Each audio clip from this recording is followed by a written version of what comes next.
Hi guys, so I'm on my way sa Quiapo para i-pick up yung pinapatest sa atin na folding bike. Actually, this is my first time na mag-test ng folding bike kaya I'm very excited.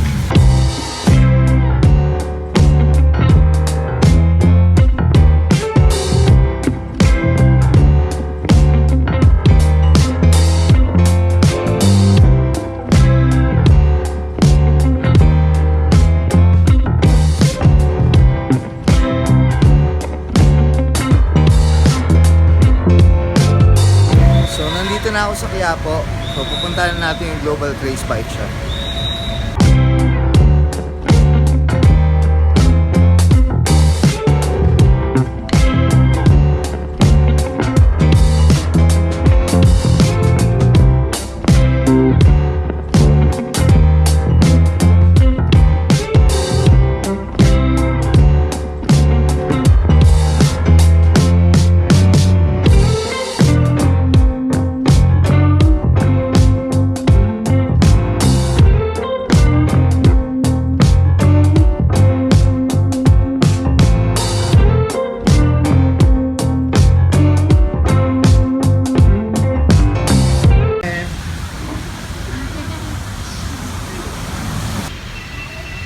Okay, so nandito na ako sa Global Caze Bike Shop at para sa mga nagtatanong kung merong bagong Atomic na road bike, so ayun siya, Atomic Alpha. So ito nga pala yung bago release ng Atomic road bike, which is yung Atomic Alpha.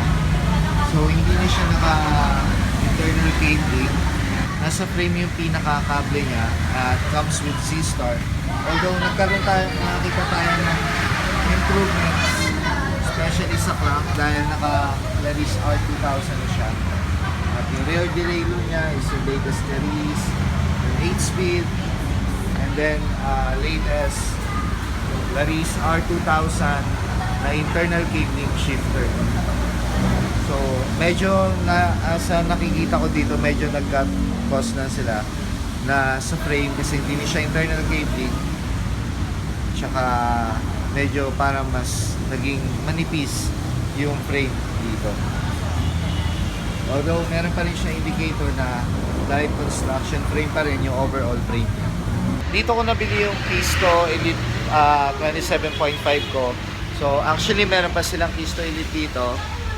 Ibang version lang ng kulay. So yan. Oh.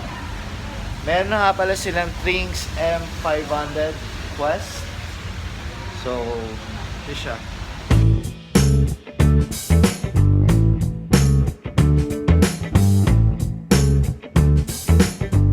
Meron silang Foxter Princeton 2.0 and then parang neon pink yung kulay niya.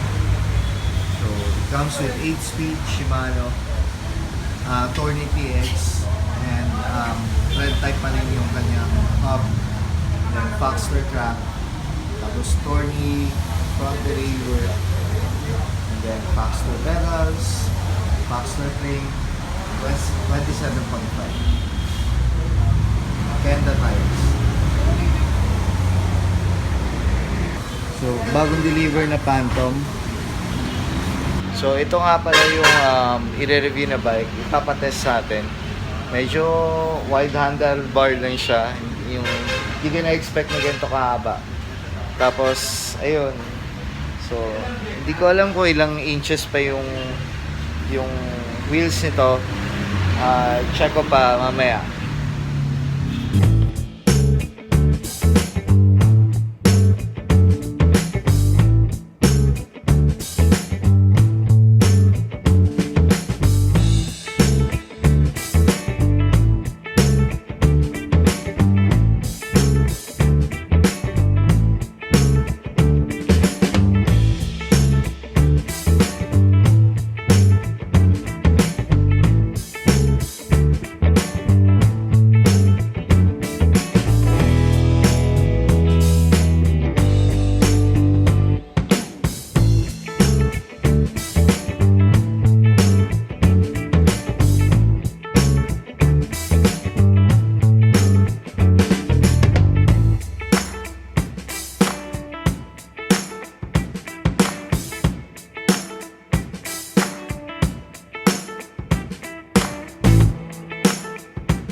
ngayon tong atomic fit na folding bike, and medyo nakakatakot lang kasi hindi ako sanay.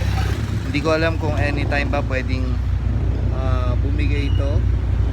And ito at ito. Siguro para sa mga nagpo-folding bike, sanayan lang talaga, lalo na yung mga matatagal nang gumagamit nito. Pero overall, napansin ko na easy acceleration siya, tsaka kahit na nakahinto ako, the moment na mag-accelerate ako, sobrang dali niya lang at ang bilis ko makakatch up sa speed.